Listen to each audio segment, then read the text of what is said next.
दज्जाल कौन है, कब आएगा और इस दुनिया में कितने दिन तक रहेगा, उसका हुलिया कैसा होगा, कितना ताकतवर होगा, उसकी सवारी क्या होगी। क़यामत की 10 बड़ी निशानियों में एक निशानी दज्जाल का ज़हूर भी है। दज्जाल का फितना इतना बड़ा है कि हर नबी ने अपनी उम्मत को दज्जाल के फितने से डराया था। फातिमा बिनते कैस रज़ी अल्लाह ताला अन्हा रवायत करती हैं कि नबी पाक सल्लल्लाहु अलैहि वसल्लम ने जब अपनी नमाज मुकम्मल कर ली तो मुस्कुराते हुए मिंबर पर तशरीफ़ फरमा हुए। फिर फरमाया हर आदमी अपनी जगह पर बैठा रहे। फिर फरमाया क्या तुम जानते हो मैंने तुम्हें क्यों जमा किया है। सहाबा ने अर्ज़ किया अल्लाह और उसका रसूल बेहतर जानते हैं। नबी पाक सल्लल्लाहु अलैहि वसल्लम ने कहा मैंने तुम्हें यहाँ इसलिए जमा किया है कि तमीम दारी नसरानी आदमी थे, वो मेरे पास आए और इस्लाम पर बायत की और मुझे एक खबर दी जो मैं तुम्हें पहले ही बता चुका हूँ। तमीम दारी ने बताया कि वो 30 आदमियों के साथ एक कश्ती में सवार हुए। 1 महीने तक समंदर की मौजू ने इन्हें खुश्की पर न आने दिया।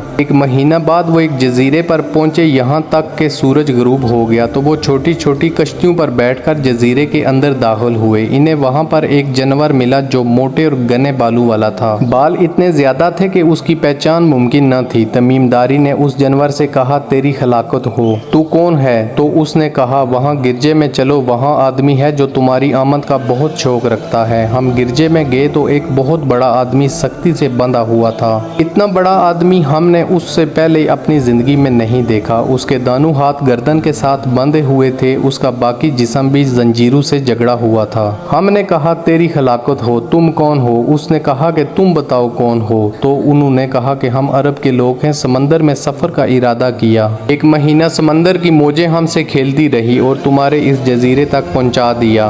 उसने कहा मैं ज्यासा हूँ। हमने कहा ज्यासा क्या होता है। उसने कहा गिरजे में इस आदमी का कसरत करो, वो तुम्हारी खबर का शौक रखता है। और बस हम यहाँ आ गए। उसने कहा मुझे बेसान के बाग के बारे में खबर दो। हमने कहा उसकी कौन सी चीज़ के बारे में तुम मालूम करना चाहते हो। उसने कहा कि मैं उसकी खजूरों के फल के बारे में पूछना चाहता हूँ। हमने कहा कि उस पर फल आता है। उसने कहा अन करीब वो ज़माना आएगा वो दरख्त फल देना बंद कर देंगे। उसने कहा मुझे बैर तिब्रिया के बारे में खबर दो। हमने कहा उसकी किस चीज़ के बारे में तुम मालूम करना चाहते हो।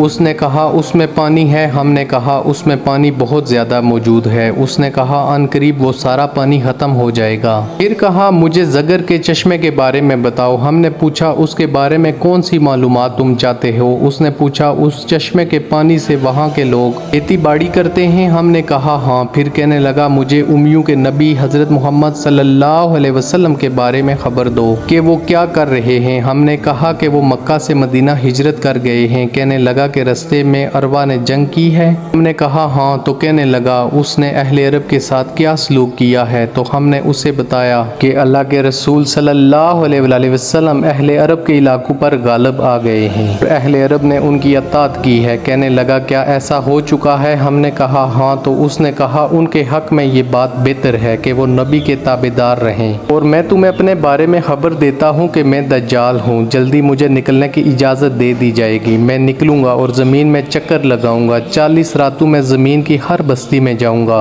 असवाए मक्का और मदीने के, क्योंकि वहाँ दाखिल होना मेरे लिए हराम कर दिया गया है। मक्का और मदीने के पहरेदार फरिश्ते होंगे तो मुझे मक्का और मदीने में दाखिल नहीं होने देंगे। हज़रत फातिमा बिनते कैस ने कहा कि नबी पाक सल्लल्लाहु अलैहि वसल्लम ने अपनी उंगली को मिंबर से चबोया और कहा ये तैबा है, ये तैबा है, ये तैबा है, यानी मदीना है। क्या ये बातें मैंने तुम्हें पहले ही बयान न कर दी थी। लोगों ने कहा बेशक। नबी पाक सल्लल्लाहु अलैहि वसल्लम ने फरमाया मुझे तमीदारी की इस बात से खुशी हुई कि वो इस अहादीस के मुवाफिक है जो मैंने तुम्हें दज्जाल मक्का और मदीने के बारे में बयान की थी। कहा रहो कि दज्जाल मशरिक की तरफ है, मशरिक की तरफ है, मशरिक की तरफ है। ये कहते हुए नबी पाक सल्लल्लाहु अलैहि वसल्लम ने मशरिक की तरफ इशारा किया। बस मैंने ये अहादीस नबी पाक सल्लल्लाहु अलैहि वसल्लम से याद कर ली।